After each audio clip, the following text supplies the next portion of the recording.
Hey, you guys, welcome back to another episode of Cuties for Christ. This is episode 2, and today, what I want to, I'm Marie, by the way. Today, what I want to get into is a revelation that came to me, and in this revelation came, I feel like, wisdom, and I really feel like God was speaking to me from a standpoint of which I can now understand.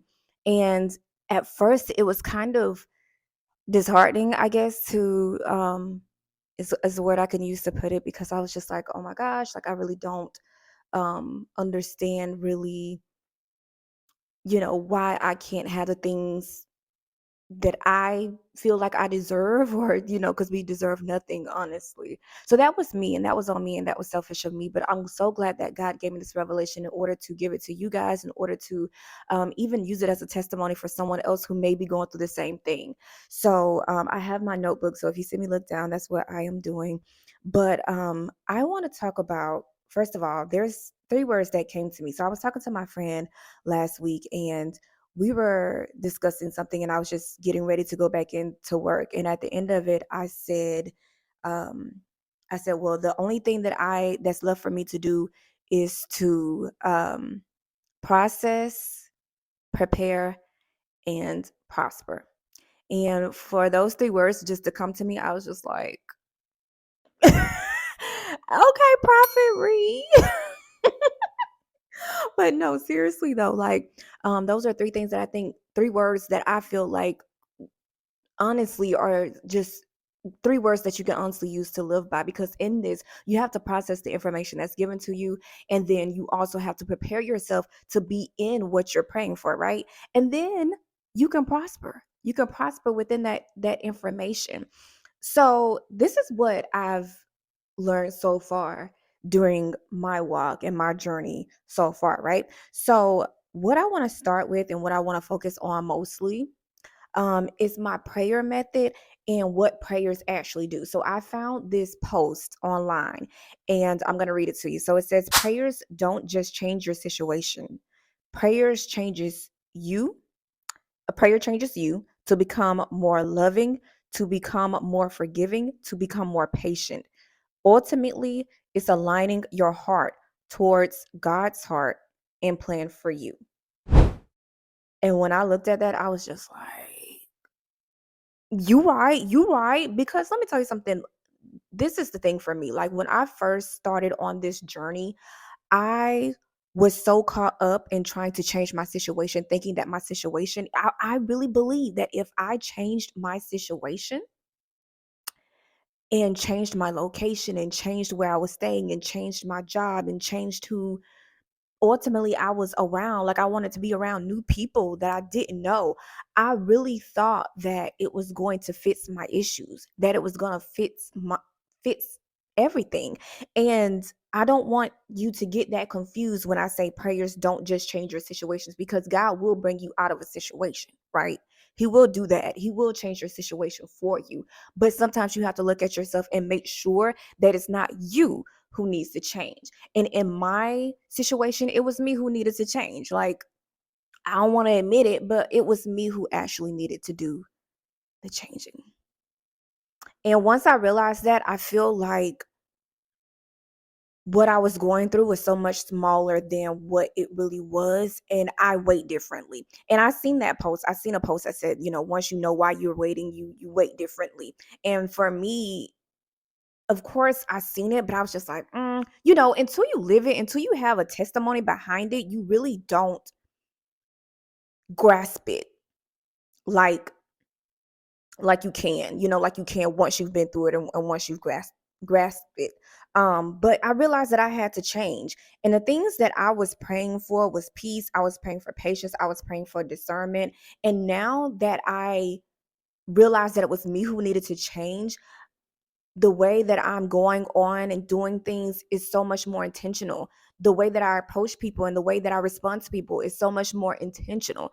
Like, I'm just not going off and flying off the handles. I got stuff to lose. I don't know about y'all, right? But also my prayer methods change. So I went from saying, okay, I want this, I want this, I want that, I want, all of this. And I was asking for his will to be done and all this and that.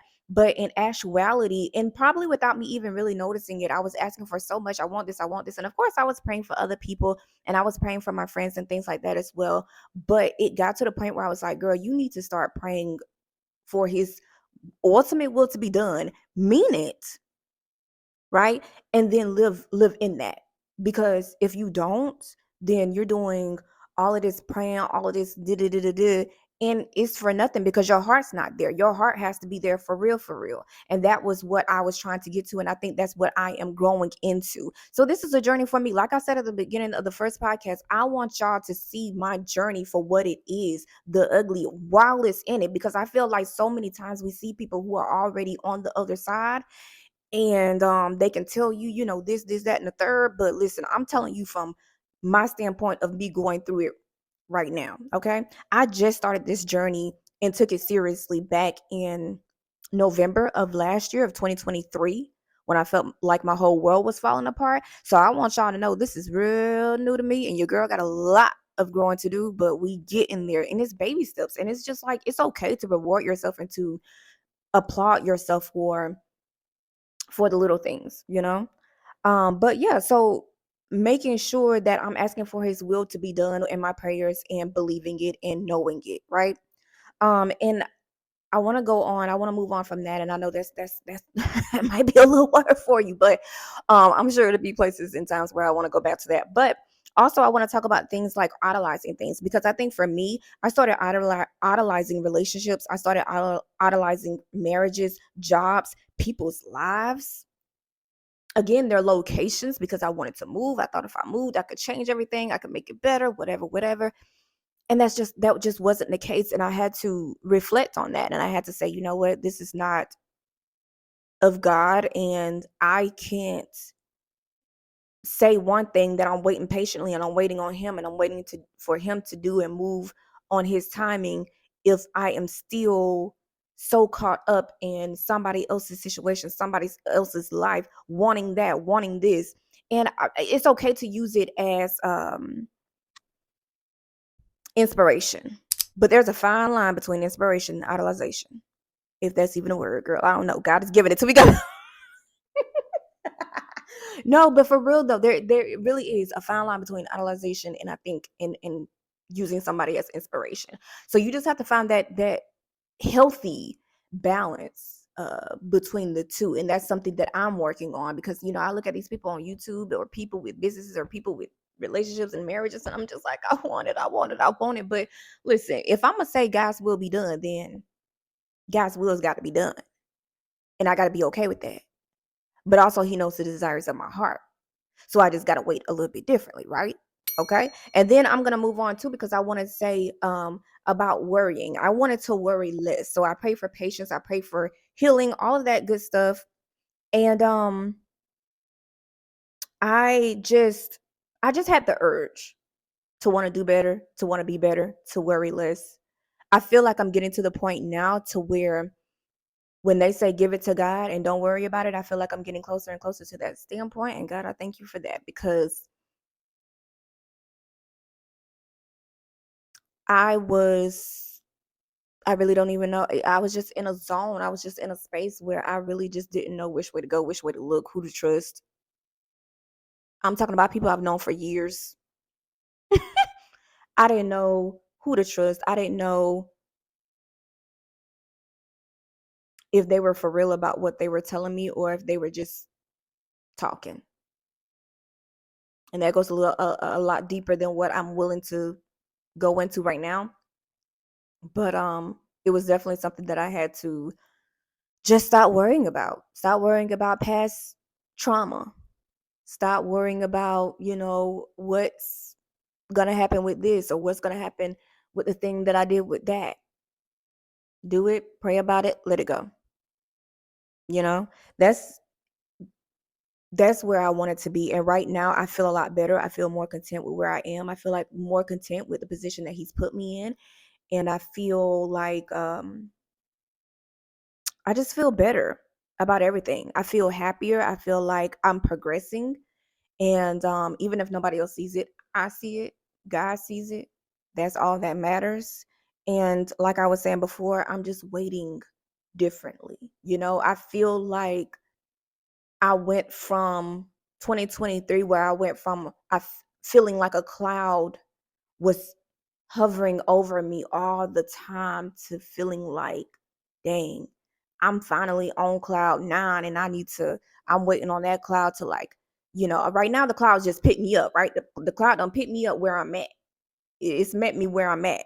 I done stepped onto the cloud, and now I'm just waiting. And the more I learn, the more I grow, the more I feed myself the word, the more I seek God, I feel like my cloud is gonna get closer and closer. I'm on cloud one, I'm gonna be on cloud nine soon. It is such a big, distinct difference that I didn't think that I could ever feel. And I honestly thank God for that. But I do want to wrap up this episode of the podcast. But I just want you guys to know that, again, this journey is of your own, and I don't think that you can look at other people's journey um and try to mimic theirs, because it's never going to be theirs. You have to do your own journey, your own assignment, your own task. And I think if you do it with a true heart and from the heart, and be intentional with what you're doing and how you do it, I think that you would get there a lot quicker than you thought you would. But thank you so much for listening. Of course, I want to have plenty of guests to come on the way. But for now, that's it. And this has been Cuties for Christ podcast.